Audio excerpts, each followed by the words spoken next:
at some of the latest developments of Sri Lankan economy and the financial markets.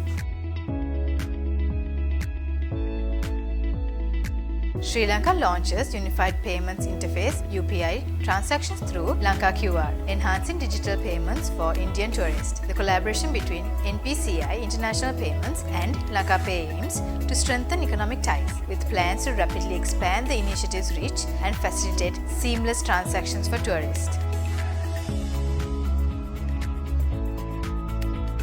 Ceylon Petroleum Storage Terminals signed an agreement with the US-based Shell RM Parks for storage and distribution of petroleum products in Sri Lanka. The collaboration includes a 20-year agreement with 150 fuel stations and services like EV charging facilities.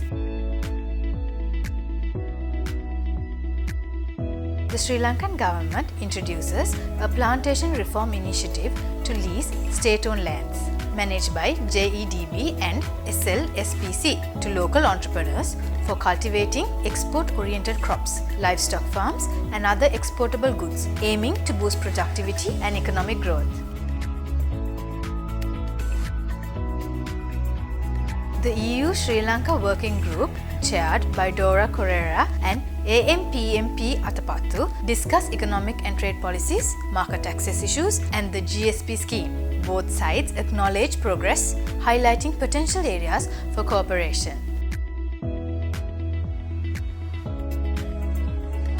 The USAID Catalyzed Private Sector Development Activity, in collaboration with CSE, hosted a forum in Jaffna titled Redefining the Trajectory of Your Business for SMEs on Capital Markets, Benefits and Assistance in Listing Process. Speakers included Juan Ferrero and industry experts. Sri Lankan Tourism Minister Honorable Harin Fernando unveils plans for Indian company Adani Group to manage 3 major airports, emphasizing collaboration for tourism growth and infrastructure development. Further, reveals potential sales of Hilton Colombo and Grand Hyatt to Indian companies, highlighting Sri Lanka's growth hospitality sector and investment appeal. Jeremy Hosking, a founder of UK-based investment firm Hosking Partners, expressed optimism about Sri Lanka's prospects, citing the country's turnaround post-2022 crisis. He emphasizes the need for economic reforms, currency broad system, and encourages local companies to invest overseas. With the recent Treasury-bill auction, the 91 Treasury-bill rate decreased by 117 basis points. The 182-day T-bill rate decreased by 121 basis points, and the 1-year T-bill rate decreased by 71 basis points.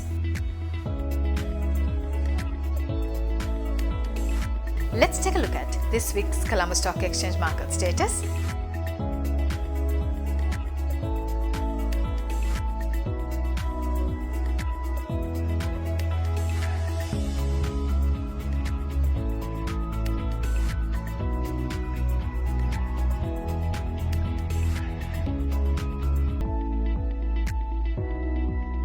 Primar Glass PLC price action.